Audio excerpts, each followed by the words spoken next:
All right, number one, I need the value of x. What are we going to do to get it? Yeah. Where did the 125 come from? All right, so you're telling me you're finding the inside triangle, yes?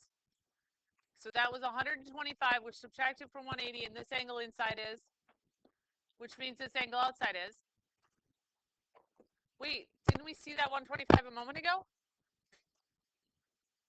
Yeah. Do we have to do the whole find the inside to get the outside? No, these remote interior angles over here always add up to that exterior.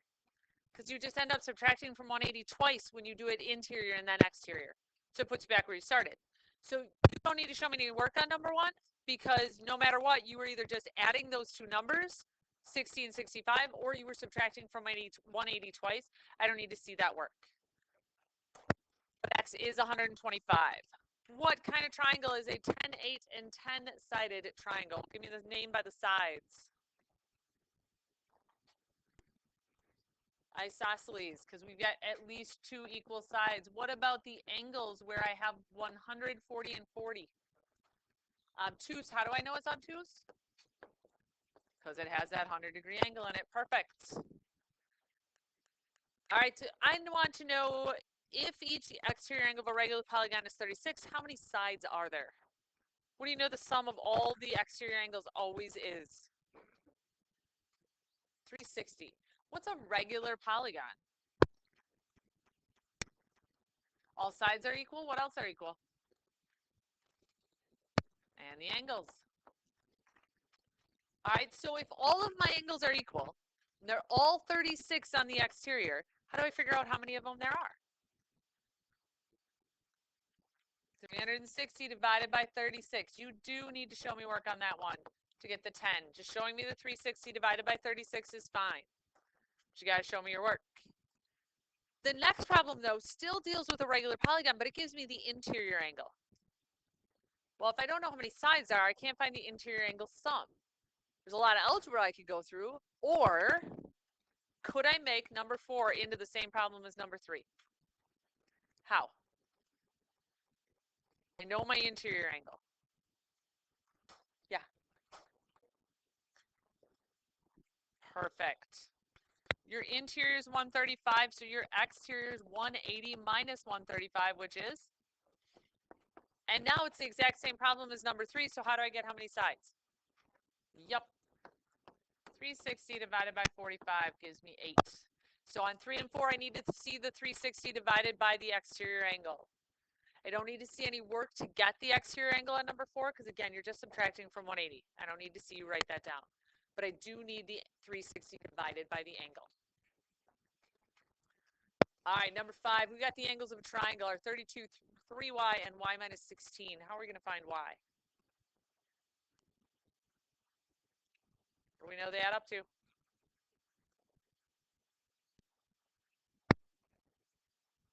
Love it. I'm going to take a step backwards and get it before you do the subtraction you just gave me. We know all 3 angles have to add up to 180. So what he was saying is we could subtract out that 32 right away and get what's left for the other 2 angles. 100% fine to do that. If you set it up this way, you could also add like terms. What do you get when you add like terms? 4y plus 16, because we have a positive 32 and a negative 16. Plus 16 equals 180. Then what?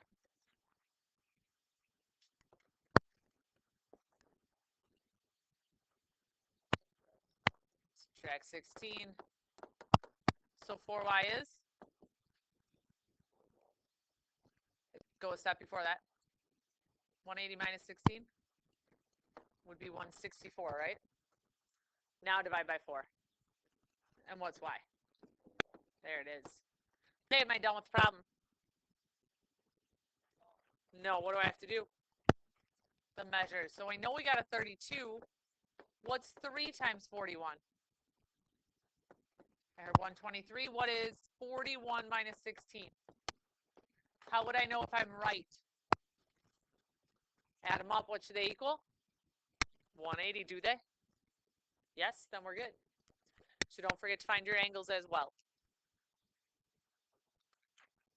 If you did the algebra differently than I did up here, that's okay.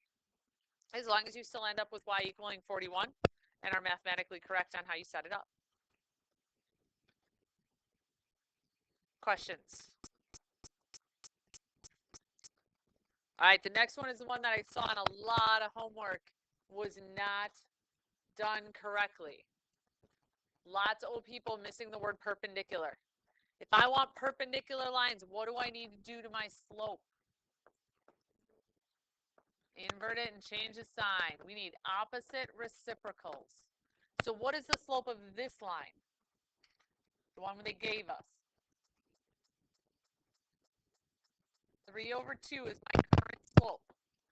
I want its opposite reciprocal. I heard 2/3. What kind? -2/3, because you got to flip it and make it opposite. So when we go into the point slope formula, we have to plug in the points into that formula. So I have a slope of -2/3. That's my m. I have a point of 9.2. What goes with the y?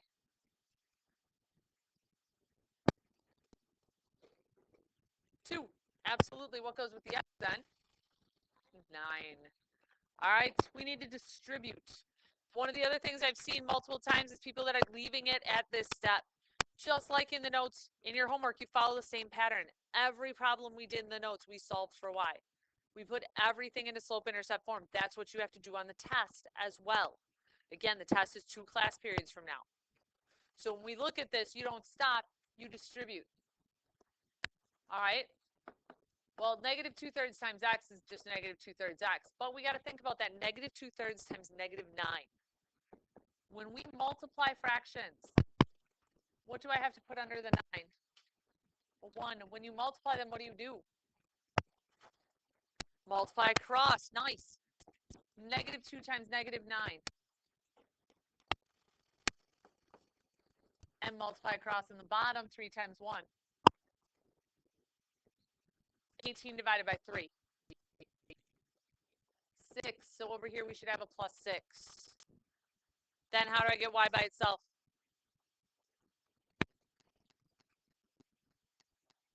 Add the 2. So your final answer is y equals -2/3 x plus 8. -2/3 x plus 8. Okay, yes, you need work on that. Everything from 3 on needs work shown. Are we good there? Most people were not doing correctly on the homework, so you need to make sure you pay attention to the directions. Lots of people did them as parallel in the homework rather than perpendicular. All right, last one, ACT, has a whole lot of words there. And part of the ACT is there is a lot of reading.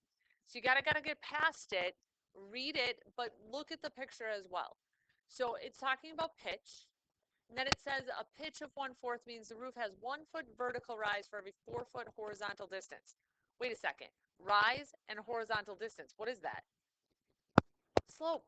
It's rise over run. So as much as all those words are there, if you can boil it down to what we're really trying to find, we're just trying to find the slope. The figure shows a 13-foot long roof with 5 feet vertical rise, x feet of horizontal distance. We should really easily be able to eliminate 2 of the answers up here. It's a right triangle. What side's the longest side?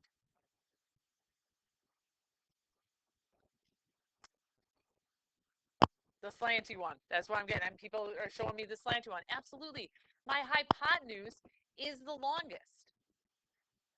Well, if that's the longest, and I'm putting rise over run, are there 2 answers up there that cannot happen?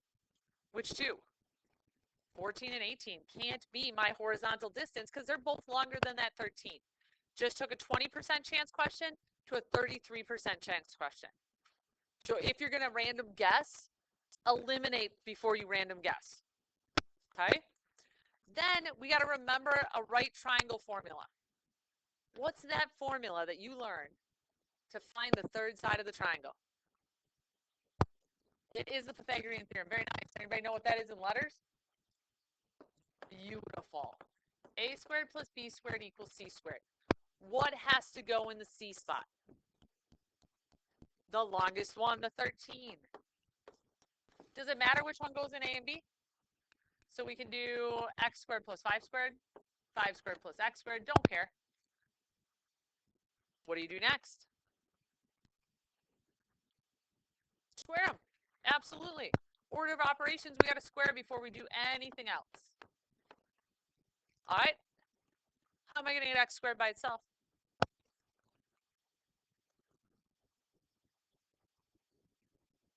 Subtract 25. So x squared equals 144. Now what? Square root it. What do we get when we square root? 12. What's my only option now? C. Okay?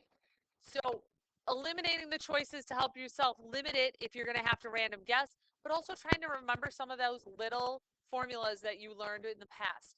Whenever you see a right triangle, a squared plus b squared equals c squared should be one of the first things that comes to your head. All right, 100% correct. Work for 3, 4, 5, 6, 7. When it's all done and your name's on it, pass it up.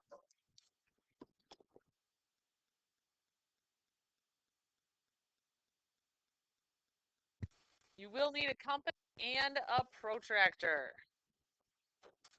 No protractor, sorry. Compass and a straight edge.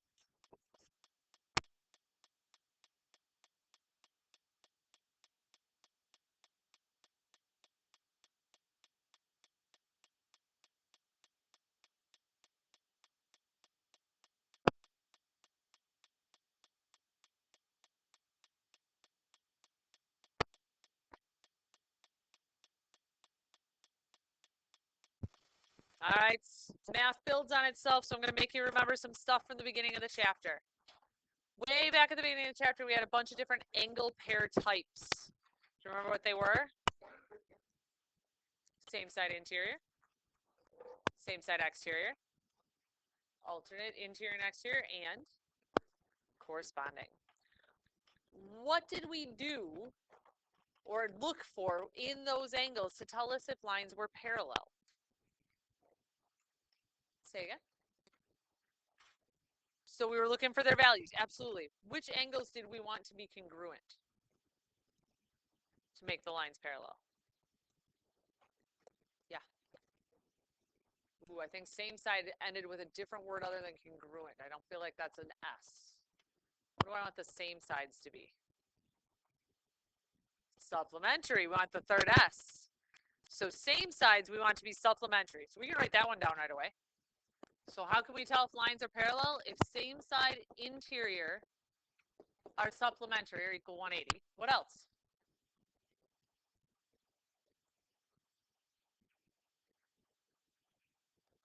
Go for the obvious.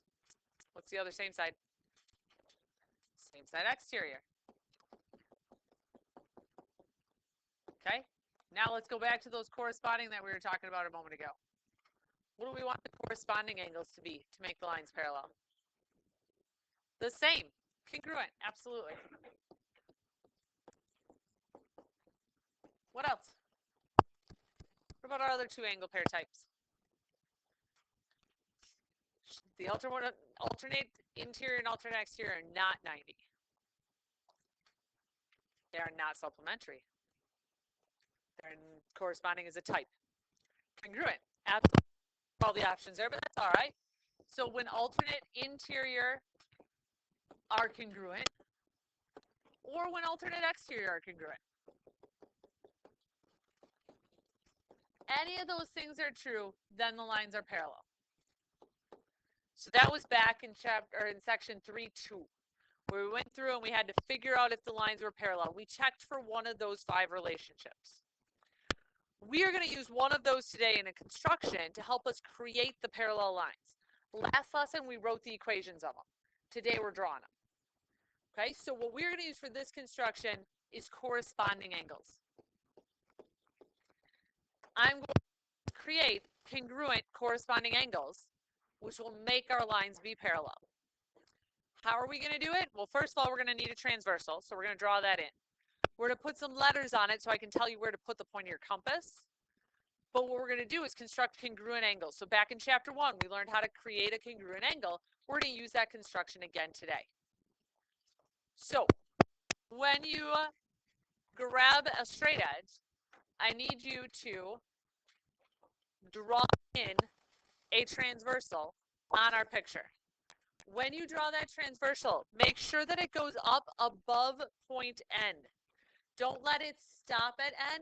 Draw up above towards the words because we're going to do some congruent angles and you don't want to have to stop and extend your line.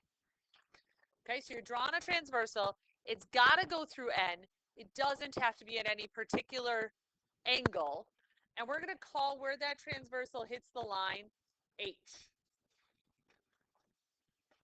So the point where the line and the transversal hit each other, call it H. So that we have a spot that I can tell you to put the point of your compass. Turn this way, and you're going to draw a line, please.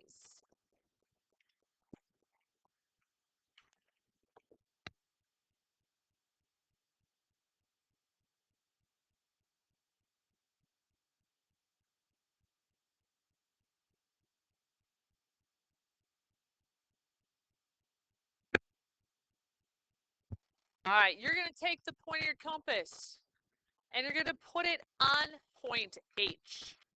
So where the transversal and the line met, we're going to figure out a congruent angle. So we're going to create an arc on this angle. When you pick your arc, it doesn't matter how much it is, but don't open your compass past point N. So keep your compass between H and N. Make an arc that hits both sides of the angle. Hold on to that measurement. So put your compass between point H and point N, the point of the compass on H, and then make an arc that hits both sides. I did it to the right of my transversal. You can pick which one you want to do it at.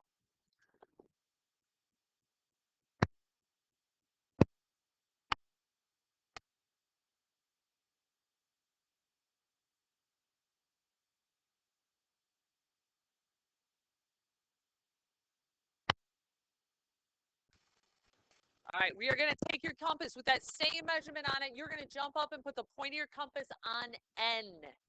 Put the point of your compass on N and make that same arc. When you make the arc, think about where the parallel line would go through.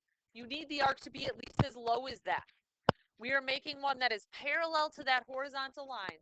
So put the point of your compass on point N and make an arc that would go about where that parallel line would end up.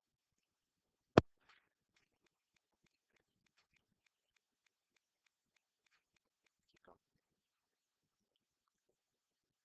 There you go. Good, good,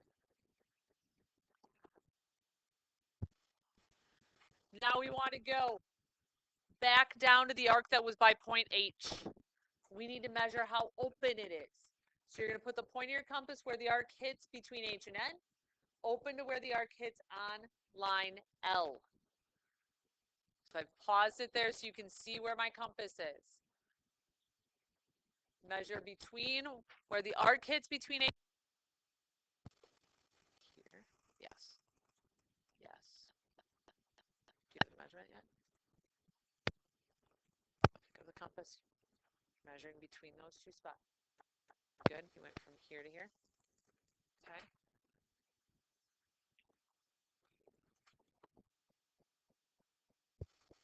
All right, we are going to take that up. We're going to go to the arc above point N. Because I now have that measurement that I've got marking up on my picture right now. I'm going to go above point N to where the arc hits, all the way to the arc above N. And I'm going to make that mark so I can see where it crosses my original arc.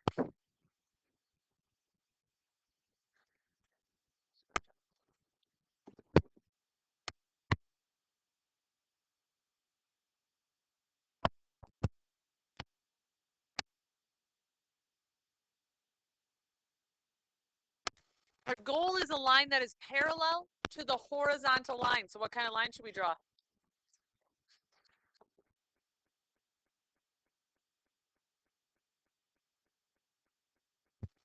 We're going to connect from N through where those two crossed. So it's going horizontally as well. So you go from N through where those two arcs crossed each other. And you connect with a line.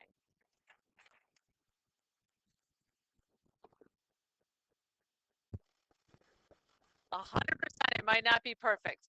If it looks like it's angling down at a really fast rate and it's going to hit the line like within seconds, then you should probably redo. But if it's just a little bit off, it's okay. That we are dealing with not very precise compasses. So that happens. All right, what did we just create? What are these two things? What did we just make? We did. How did we make them? What are these two things we created? What are they to each other? Not the lines. What are these angles? They're congruent. And what type of angles are they? Corresponding. So when you go back onto your note sheet, or I go back to the note sheet, because you are already there, why are L and M parallel? Because the corresponding angles are congruent. So that forced our lines to be parallel. All right, so you're going to go ahead and you're going to do that again. So on the bottom, you've got the U try. You're going to do that same construction. You start by drawing in the transversal. Once I see everybody done writing, then I will put the video back up.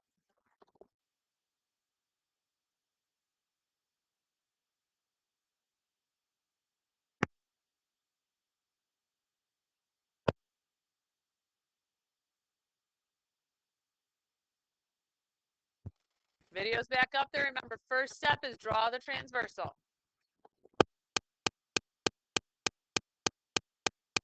You're going to keep your first arc between the point and the line that was originally there. So between where you hit line L and point P.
All right, so now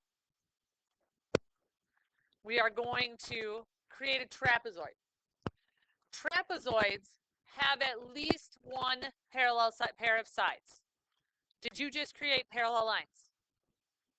Okay, so we're going to use what you just did. We're not going to do the parallel construction again. We just did it. But what we're going to do is we're going to put a trapezoid on those parallel lines. So, back up. What I need you to do right now is go to pick up your compass, go down underneath where it says on the U try problem above, use the segments to make a trapezoid. I want you to measure segment A with your compass. So open up your compass to the length of A.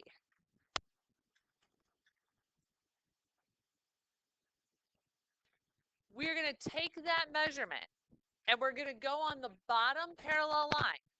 But you got to put the point of your compass where the transversal meets the line. So where our vertex of our angle was. So you're going to take your measurement of A, you're going to go on that bottom parallel line, put the point of your compass right in the corner of our angle. And we're going to mark A on that bottom parallel line. Just a little arc, just on the bottom, so we can see where it ends up. We are doing the U try right now. So go take it from the A that's below and go up on the U try. Okay, so on the bottom parallel line, you should have A marked off. Are we good? Okay, go down there and measure B with your compass. So open up to the length of B. We're going to put that B on the top parallel line. So you're going to go to point P with your compass once you have B. So go to point B, which is the vertex of that top angle, and mark B up on the top parallel line. Okay, so you've got B on your compass. Put the point of your compass on P and mark B off. We good? Okay, so we have a top corner up on top where B marked off. The bottom you have where A got marked off. We're going to connect those two with a line, which is going to create our trapezoid. So connect where you marked off B to where you marked off A. And you have a trapezoid. Your trapezoid might not look exactly like mine. That's okay. We didn't all put our transversals at the same angle. So for some people, it'll look like this. For some people, it might even look like the last side comes back towards the left. It all depends on what angle you made your first transversal at. But you understand how to get the trapezoid out of it? One length on one parallel line, one length on the other parallel line. Good? All right, then we're going to turn to the next page. After we wrote lines that were parallel equations, then we wrote perpendicular lines equations. So today we're also going to construct those perpendicular lines. Remember, we've done perpendicular before. If I say the football construction, do you know it? Yeah. Problem is a football construction needs a segment, not a line. What we have on the next page is a line. We want to put a perpendicular bisector onto this line, but we can't because we don't have a segment. So the first thing you do is you grab your compass, you put the point of your compass on P. We are going to make arcs on either side of point P, the exact same. You can make a circle if you want to. Because I want to make P, the center of that segment that I'm drawing. So if you want to make the whole circle, you can make the whole circle, but you need an arc on either side of P, the exact same distance from P. Does that make sense?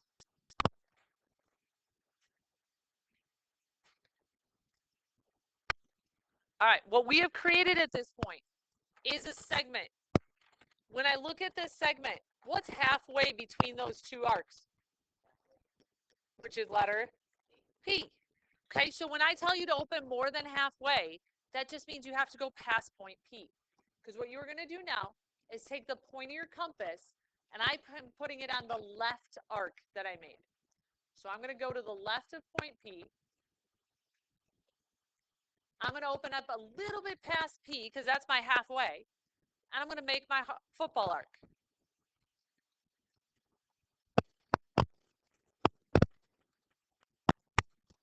So a little bit past P, make your football arc.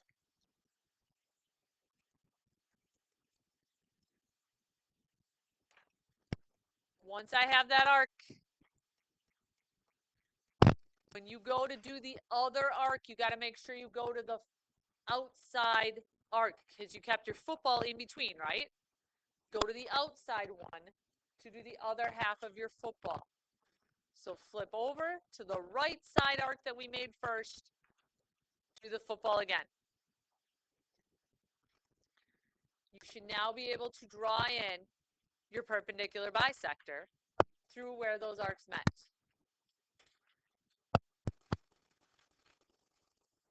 When we make that perpendicular, what kind of line do we make?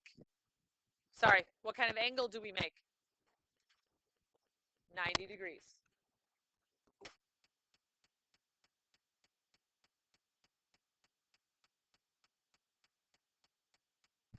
Are you drawing the line where you connect the top and bottom of your footballs? All right, once you've done that one, you're going to do it again on the you try. Then we'll be around to help.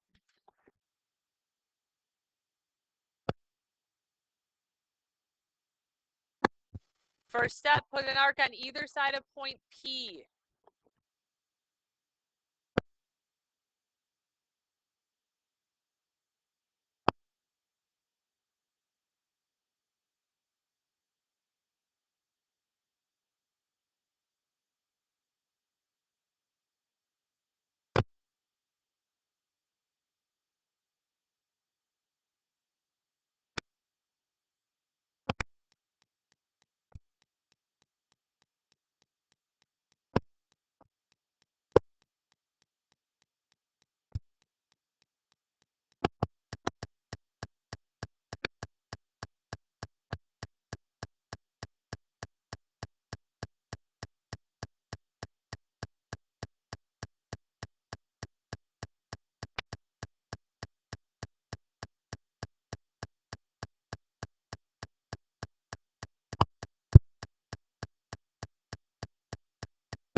What kind of angles did we just create?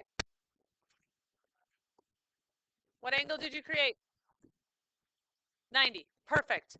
The next thing is asking us to make a square with sides of length x. What kind of angles do squares have in them? 90. So we need to use the corner where our 90 is to make our square. So I'm going to fast forward this one to get us through making that perpendicular.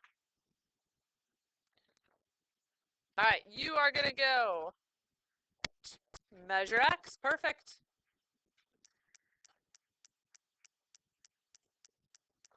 Once you've got x measured, you're going to put the point of your compass at point P because that's where your right angle is.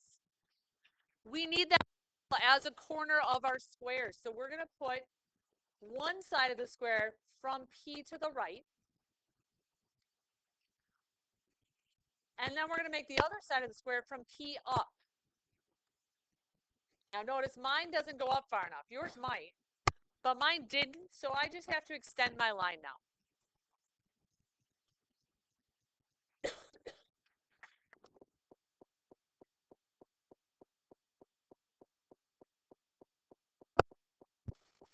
So I have an X off to the right and I have an X going up. I now need to find a corner out here in this right-hand corner of my graph because I need my sides to be X. So I can't just go around my middle point and just keep marking X. I got to go up and over. Now I'm going to go to that top arc that I made.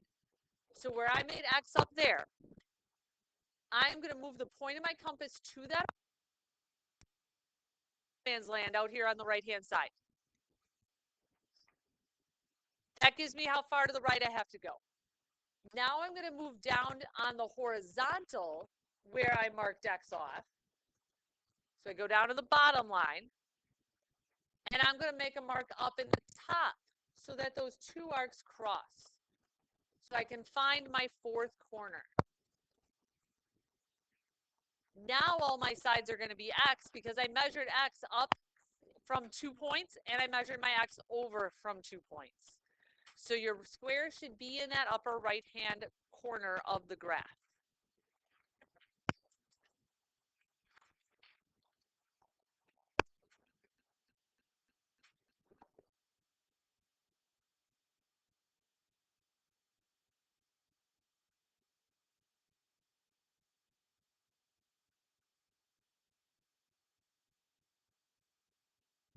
All right. So we flip the page. Our point's no longer on the line. But I still want to make a perpendicular. It's not going to change my construction at all. I still have to get a segment first. So on the last one, we made the arcs on either side of P. On this one, when we go to do that, you put the point of your compass on R. You basically just make the bottom of the circle. You need the scoop so that it hits the line in 2 spots. Doesn't have to be a lot of scoop, but it's got to be enough scoop that you have a segment you can deal with. Because now what I'm going to be bisecting is from where the scoop hits on the left to the scoop on the right. So that little segment in between. So the bigger you make your scoop, the more space you have for your football, but 100% your call. So right now, everybody should have their compass at point R, and we should be making a scoop that hits that line. Put your compass at point R, make a scoop. Make the smiley face.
What you're going to do now is you're going to use the 2 spots where the arc hit the line as your segments to do your football construction. So I'm going to jump down here to the left.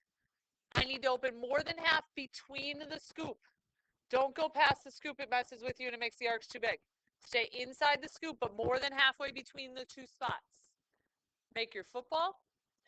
Then go to the other part of the scoop and make the football again. You can make the whole football. Up here, I only make the bottom. That's okay too. You just need 2 points to make a line.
All right, what did we just make? Say again? Okay. What did we just create? Perpendicular lines, which gives you what kind of angle? A 90-degree angle. So if I ask you how I can make a right triangle using these constructions, did you just create a right angle? Okay, so the first step would be make a perpendicular to a line. I don't care which one it is, whether it's the perpendicular to the point on the line or perpendicular from a point off the line, but you got to make a perpendicular to a line first.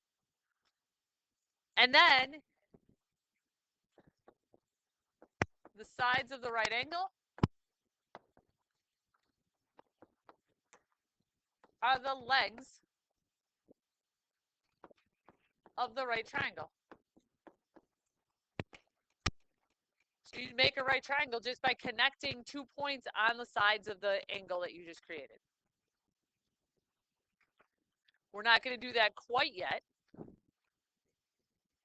but we are going to do one more time on doing that same construction. So if you can do the U try for me, then we'll use the U try to make a triangle.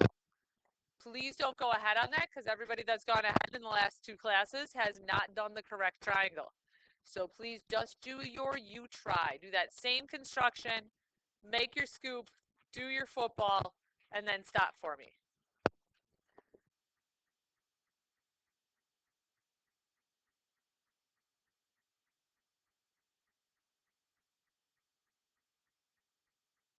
Step scoop, second step football.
All right, so as we're finishing that up, underneath the U try, it says, what constructions would you use to create a right triangle in which one leg is twice as long as the other? If I want to make a right triangle, what do I have to do first? Create a right angle, so we got to make a perpendicular to a line. Then how are we going to get this one leg is twice as long as the other thing?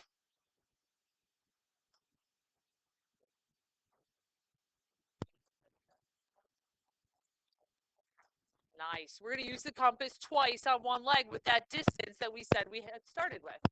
So make one leg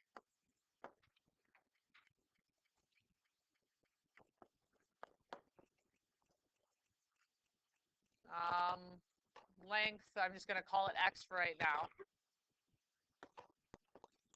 with your compass.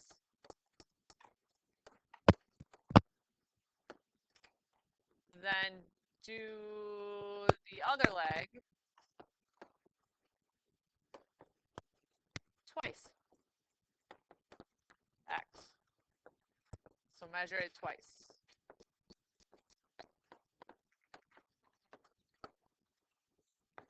And I just Hoping to make that a little bit clearer. Said you measure one on top of the other. So in a moment, once you've written that down, we're actually going to do that on your U-try.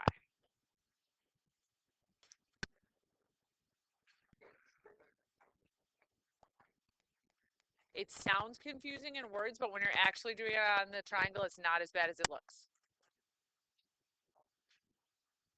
All right, are we good on writing stuff down? Holding for a moment.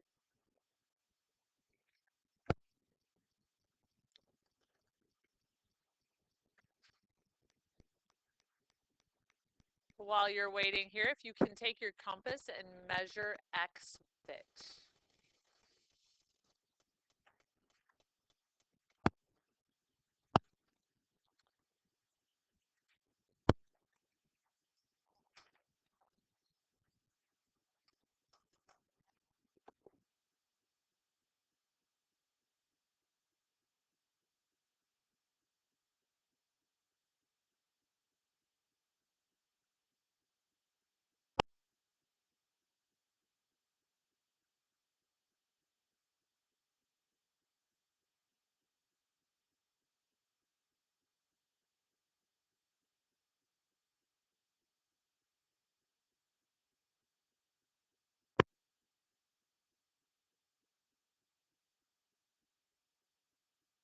All right, so we're going to take that X.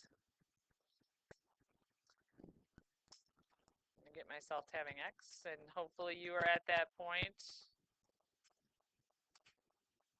where you have X's measurement. You're going to take that measurement of X. We're going to go to the right angle. So go to the corner that you just made your right angle at on the U-try. And we're going to mark that X off on the right-hand side. For me, the right-hand side is shorter, so I'm going to make my one side be to the right because I have more space going up than I have to the right. You do whichever one you want, but we got to go one leg one time. Then I'm going to go from that same right angle, I'm going to go up and mark that X off again. And because I want one side to be twice as long, I'm going to jump to that mark that I just made and do it a second time. So for me, up had more space, so that's why I did two going up. Okay, so we did X to the right once, and then I went up twice, because that's 2 times as long as that leg. So now I should be able to connect from the top where my 2 ended to the bottom right where my 1 ended. And there's my triangle. That leg is 1x, the other one is 2x. And then you can just connect those two and you have your triangle.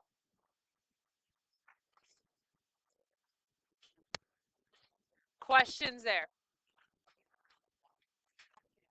All right, now, I know you love to pack up the moment we finish that note sheet. I'm going to ask you not to do that. We have plenty of time for you to pack up after I talk you through the worksheet. I do not want to have to worry about people not listening when I talk you through it because people get very confused about the directions on the sheet. So I want to make sure I read them with you so that you know exactly what you have to do and where you have to do it. So please, please, please don't pack up until after we've talked through the worksheet.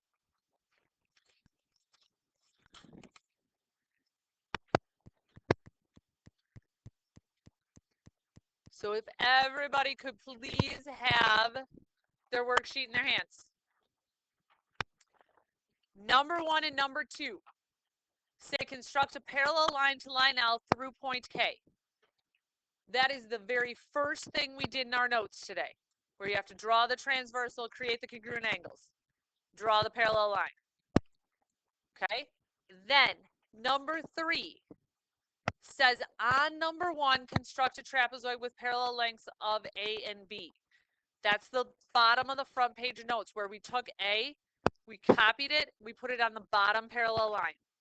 Take B, copy it, put it on the top parallel line. You are doing that on number 1. So you're going to take the measurements that are down there in the midst of 3 and 4, you're going to use them on number 1. You do the same thing on number 2, because number 4 says do it on number 2 with lengths B and C. So you're making trapezoids on 1 and 2. Does that make sense? Okay, number 5, construct the line parallel to the line L through point K. Same parallel construction, no different. You just don't have to do anything else to it. Okay, so 3 times you do parallel lines. Number 6 asks you to construct a line perpendicular to line L through point T. That's the second thing we did in the notes. So if you turned your page in your notes, you'd be the next construction. On number 7, which is underneath there, it tells you to make the square on number 6. Remember to use the right angle as a corner of your square. Okay? Flip to the back.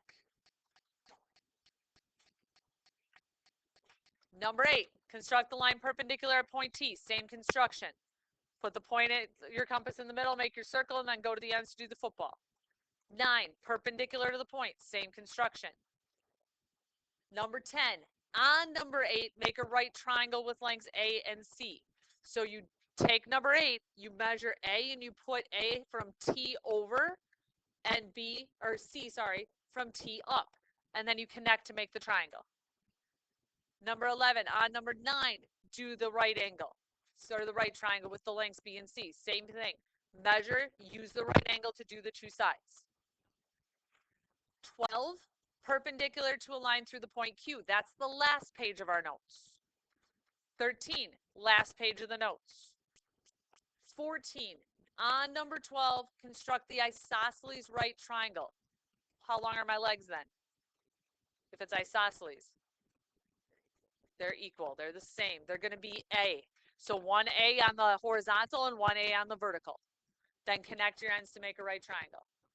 And then 15 says construct a perpendicular to the line through point Q. That is, again, the same construction. So that's the scoop and then the football. Okay? Please make sure you read the directions when you do this, and you do the entire worksheet with a compass and a straight edge. So if you need to come in during study hall, please come in during study hall to borrow. I have plenty of them that you can sit in here, do it, and then I can give you a pass back to your study hall if you don't want to stay in here, and that's totally fine. Okay, now, before you pack up, one last thing. Heard a lot today, not necessarily from you guys, about when are we ever going to need this? Do I think you're ever going to have to construct parallel or perpendicular lines with a compass ever again beyond geometry class? No, not a chance. Unless you're a high school math teacher, I do it, an architect, but the architect probably has a computer doing it for them, right? Okay, some do, some don't. So here's the deal. My job is to teach you life skills using my subject area. How many of you are ever going to have to learn how to do a task and repeat it? I'm going to guess all of you. Anybody want a driver's license? Yeah. How many of you are going to have to learn how to follow directions and repeat a process for someone? Pretty sure everybody. And my boss makes me do stuff. Your boss will make you do stuff. I am teaching you life skills through geometry. So learn this task, be able to repeat it. That's something you'll be able to take that skill with you outside of this room. All right, now I'm done.